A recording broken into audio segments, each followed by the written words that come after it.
Milli rəmzimizə ögey münasibət. Cəlilabad Bayraq Meydanının bərbad vəziyyəti kimin məsuliyyətidir? Hər bir dövlətin varlığı, müstəqilliyi və qüruru onun milli rəmzləri, xüsusən də uca dalğalanan üçrəngli bayrağı ilə ölçülür.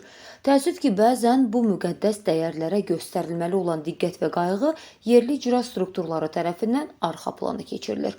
Bunun ən bariz və ağrılı nümunələrindən birini bugün Cəlilabad rayonundakı Bayraq Meydanında müşahidə edirik. Təqdim olunan video görüntülərdən də aydın şəkildə göründüyü kimi, rayonun ən mühüm və strateji məkanlarından olan Bayraq Meydanı və onun ətrafı tamamilə baxımsız, acınacaqlı vəziyyətdədir. Meydanın ətrafındakı kafel və tamet daşları sökülüb, divarlar uçulub, dağılıb. Ərazi sanki xarabalığı xatırladır. Bizim milli qürur rəmzimiz olan bir məkanın bu cür vizual mənzərəyə sahib olması hər bir vətəndaşı dərindən kədərləndirir. İldə bir dəfə xatırlanan rəmzimiz. Hər il sentyabrın 27-sində Anım günündə Cəlilabad rayon İcra Hakimiyyətinin rəhbərliyi və rayon ictimaiyyəti məhz bu icra binasından Bayraq Meydanına doğru rəsmi yürüyüş təşkil edir. Şəhidlərimizin əziz xatirəsinin yad edildiyi, dövlətçilik ruhunun nümayiş olunduğu bu yürüyüşün son nöqtəsi olan meydanın bugünkü durumu rəsmi tədbirlərdəki çıxışlarla tamamilə ziddiyyət təşkil edir. Milli dəyərlərimizə qayğı yalnız ildə bir dəfə kameraya baxa-baxa yürüyüş etməklə bitməməlidir.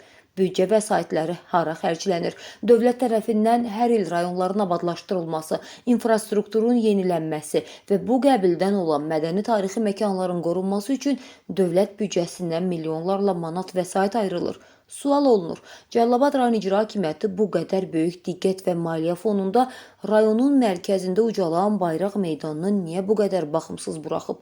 Bu laqeydliyin səbəbi nədir? Bu torpağın vətəndaşı olaraq Cəlilabad rayon İcra Hakimiyyətinin rəhbərliyini və aidiyyatı qurumları bu acınacaqlı mənzərəyə diqqət yetirməyə çağırırıq. Bayraq Meydanı sadəcə bir ərazi deyil, dövlət rəmzinə olan hörmətin güzgüsüdür. Bu güzgünü sındırmağa heç kimin haqqı yoxdur.